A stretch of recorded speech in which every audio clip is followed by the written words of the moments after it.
No one saw them. No one heard them. They were not supposed to. The black-clad Special Forces soldiers slipped unseen through the pitch-dark night towards the target house.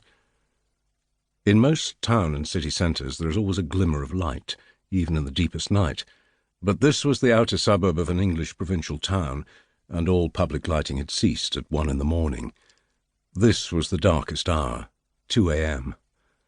A solitary fox watched them pass, but instinct bade him not to interfere with fellow hunters. No house lights broke the gloom. They encountered 2 single humans, both on foot, both drunk after late-night partying with friends. The soldiers melted into gardens and shrubbery, disappearing black on black, until the wanderers had stumbled towards their homes. They knew exactly where they were, having studied the streets and the target house in intimate detail for many hours. The pictures had been taken by cruising cars and overhead drones.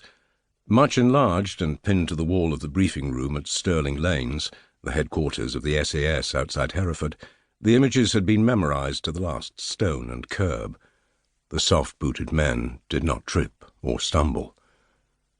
There were a dozen of them, and they included 2 Americans, inserted at the insistence of the US team that had installed itself in the embassy in London, and there were 2 from the British SRR, the Special Reconnaissance Regiment, a unit even more clandestine than the SAS and the SBS, the Special Air Service and the Special Boat Service, respectively. The authorities had elected to use the SAS, known simply as the Regiment. One of the 2 from the SRR was a woman. The Americans presumed this was to establish gender equality. It was the reverse. Observation had revealed that one of the inhabitants of the target house was female, and even the British hard squads tried to observe a little gallantry. The point of the presence of the SRR, sometimes referred to in the club as Her Majesty's Burglars, was to practice one of their many skill sets, covert entry. The mission was not only to enter and subdue the target house and its denizens, but to ensure they were not seen by any watcher inside, and that no one escaped. They approached from all angles, appeared simultaneously around the garden fence, front, back, and sides, crossed the garden, and ringed the house, still unseen and unheard by neighbour or inhabitant. No one heard the slight squeak of the diamond-tipped glass cutter as it described a neat circle in a kitchen window, nor the low crack as the disc was removed with a suction pad. A gloved hand came through the hole and unlatched the window.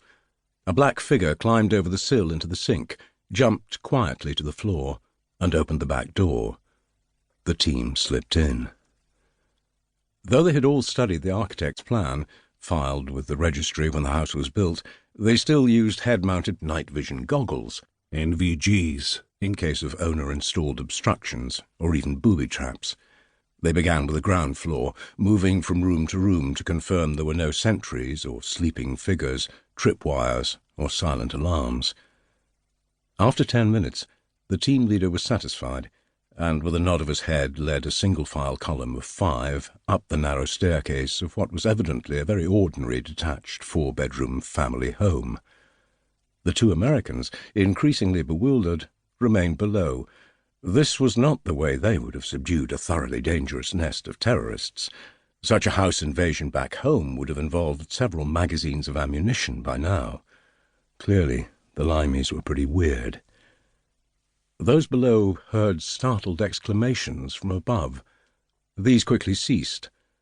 After 10 more minutes of muttered instructions, the team leader uttered his first report. He did not use internet or cell phone, interceptable, but old-fashioned encrypted radio. "Target subdued," he said softly. "Inhabitants 4. Await sunrise." Those who listened to him knew what would happen next. It had all been pre-planned and rehearsed. The 2 Americans, both US Navy SEALs, also reported into their embassy on the south side of the Thames in London. The reason for the hard takeover of the building was simple. Despite a week of covert surveillance, it was still possible, bearing in mind the amount of damage to the defences of the entire Western world that had come out of that harmless-looking suburban house, that it might contain armed men. There might be terrorists, fanatics, mercenaries hiding behind the innocent facade. That was why the regiment had been told there was no alternative to a worst-case operation. But an hour later, the team leader communicated again. "You are not going to believe what we've found here."